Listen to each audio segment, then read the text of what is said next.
Selamat pagi Bapak Ibu, Saudara-saudari serta anak-anak sekalian. Shalom bagi kita semua. Semoga kehidupan kita senantiasa dinaungi kebahagiaan dan perlindungan dari Tuhan. Pagi hari ini kita bertemu kembali dalam renungan satu hati, sapaan Tuhan tiap pagi. Sebelum masuk dalam renungan, marilah kita awali dengan berdoa. Tuhan yang makasih, terima kasih atas segala karunia dan berkat-Mu yang mencukupi kehidupan kami. Pagi hari ini, kami akan bersama-sama merenungkan firman-Mu, mampukan kami dan berikan hikmat di dalam menerima renungan pagi hari ini. Dan biarlah firman-Mu pagi hari ini menguatkan iman dan fisik kami sebelum kami menjalani aktivitas maupun kegiatan kami pada hari ini. Terima kasih Tuhan. Amin.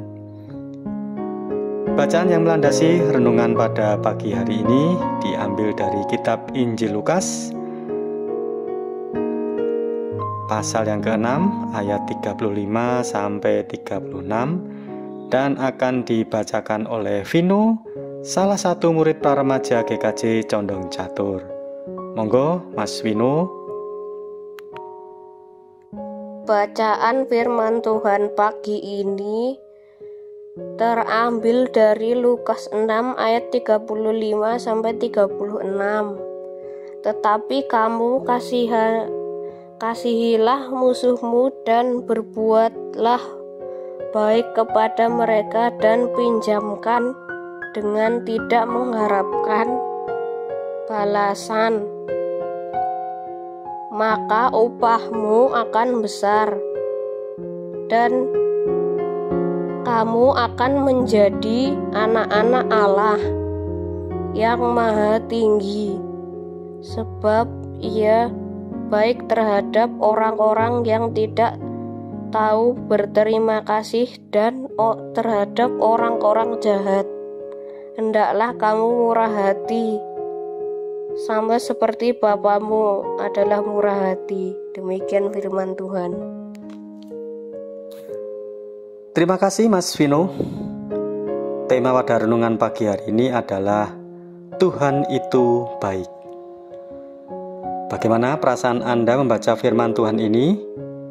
Kita malu dan menjadi makin mengasihi Tuhan karena ajaran Tuhan Yesus ternyata tidak sama dengan ajaran yang lain.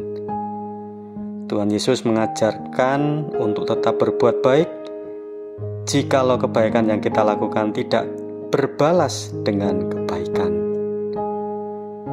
Ada sebuah cerita nyata di negara bagian di Amerika.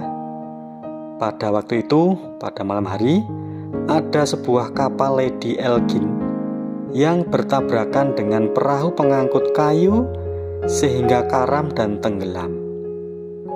Sebanyak 393 penumpangnya terapung-apung di Danau Michigan yang sedingin es. Ada seorang mahasiswa bernama Edward Spencer terjun ke dalam air berkali-kali dan berhasil menyelamatkan 17 penumpang. Akhirnya ia kelelahan dan pingsan. Ketika sadar, ia sudah tidak bisa berdiri lagi. Dan selama sisa hidupnya, Edward terkurung kursi roda. Bertahun-tahun kemudian, seseorang bertanya tentang apa yang paling diingatnya pada malam yang naas itu.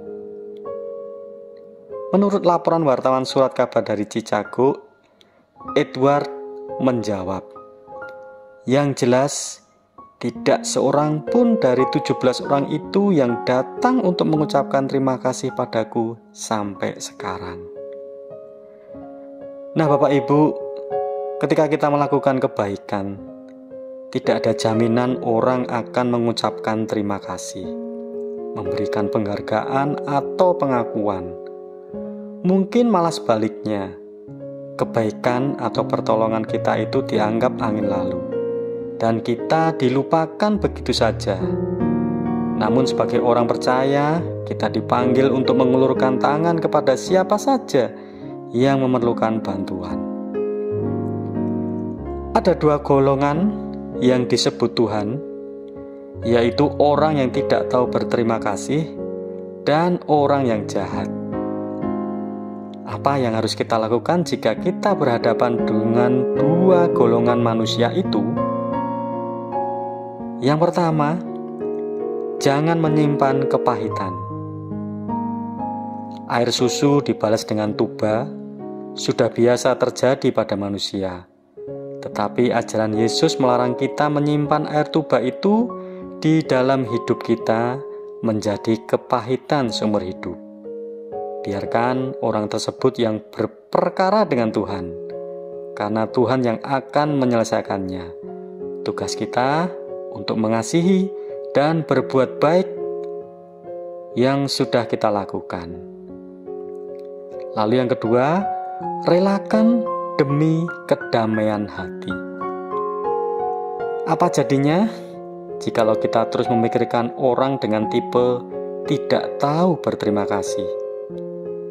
Ingat ajaran Tuhan bahwa Dia yang adalah Tuhan bisa tetap berbuat baik. Mengapa kita yang sudah diselamatkan terus menyimpannya sebagai luka batin? Carilah kedamaian, bukan sakit hati, hanya karena orang yang tidak tahu berterima kasih. Seperti Yesus tidak pernah menghitung untung rugi sebelum menyembuhkan orang, Dia tidak berpikir, akankah orang ini berterima kasih nantinya? Apakah setelah ditolong kelak ia akan memujiku? Yesus sama sekali tidak berpikir demikian. Dia adalah Allah yang Maha Kasih, Maha Pemurah. Ia baik kepada semua orang, termasuk kepada orang jahat atau orang yang tidak tahu berterima kasih. Ia tetap memberikan kasih setia, kebaikan, dan kemurahannya kepada semua orang. Lalu yang ketiga, lepaskan pengampunan. Tidak terbayangkan bagaimana baiknya Tuhan itu. Yesus tetap berbuat baik kepada semua orang yang menghukum dan menyalibkannya. Di kayu salib ia berkata, "Ya Bapa, ampunilah mereka, sebab mereka tidak tahu apa yang mereka perbuat." Dia juga mengampuni penjahat di sebelahnya.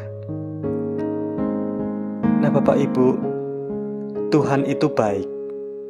Hiduplah bersyukur daripada menyimpan kepahitan dan tidak ada damai sejahtera. Kita harus tetap melakukan kebaikan meskipun tidak ditanggapi dengan baik. Tidak boleh ada kekecewaan dalam berbuat baik. Kita harus tetap mengasihi tanpa pamrih, walaupun orang yang kita tolong tidak membalas kebaikan kita, atau bahkan justru merugikan kita. Semua anak Tuhan harus baik dan mengasihi dengan kasih. Karena itulah yang Tuhan kehendaki sebagai anak Tuhan. Semoga kasih dan kebaikan Kristus selalu memberikan teladan untuk kita agar selalu berbuat baik kepada semua orang. Tuhan memberkati. Amin. Mari kita tutup renungan pagi hari ini dengan berdoa. Terima kasih Tuhan atas penyertaan-Mu di dalam kami merenungkan firman-Mu hari ini. Mampukan kami untuk terus menebarkan kebaikan kepada semua orang tanpa pamrih apapun, seperti yang telah Engkau ajarkan kepada kami tentang kebaikan. Karena itulah teladan dalam kami menjalani kehidupan kami sehari-hari. Selepas ini kami akan melaksanakan kegiatan kami ya Tuhan, iringi dan pimpin kami, agar semua kegiatan kami penuh berkah dan anugerah. Terima kasih Tuhan. Amin.